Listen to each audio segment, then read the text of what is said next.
Two North Texas moms got a real surprise after very short visits for minor medical care at what they thought was a new neighborhood clinic. Turns out they got emergency room care and the bills to match. Fox 4's Natalie Solis has more on their cautionary stories.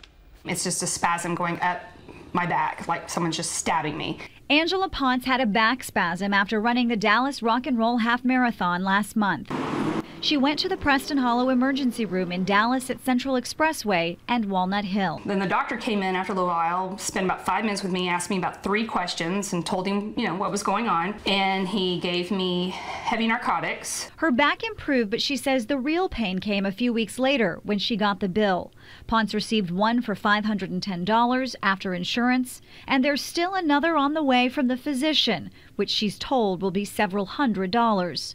Total cost in the neighborhood of $1,000. I wasn't going to pay it. I want to know why. I'm flabbergasted. Kelly Belknap had a similar surprise visiting the same facility in December with a dog bite on her finger. No stitches, just bandaged, sent home. I showed my husband, I'm like, look at this bill. It's 2 things, $1,600. He's like, that's ridiculous.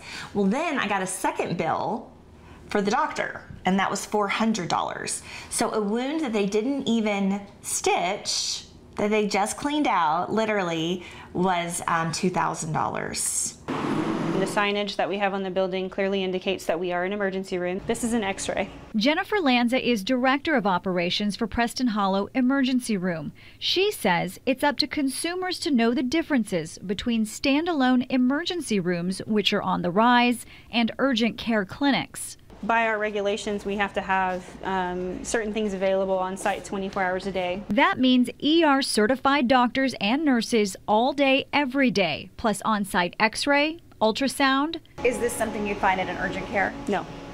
The ability to do CAT scans. We're not out here to rip you off. You came here because you thought you had an emergency, so we treated you. Lanza says their rates are emergency room rates and are consistent with similar facilities. Because a lot of these freestanding ERs are popping up. I don't have specific numbers, but we should be comparable within the market. Something both women wish they'd realize sooner. Luckily, I can probably somehow figure out how to pay it, but a lot of our neighbors cannot. Lanza says the ER does warn patients in the consent for treatment forms that it is a freestanding emergency room, not an urgent care clinic, and will be considered out of network unless the patient is deemed to have a true medical emergency. Now, both patients we talked to say they've reached out to the facility requesting a price reduction, and Lanza says they do work with patients on that in some cases to make it more affordable.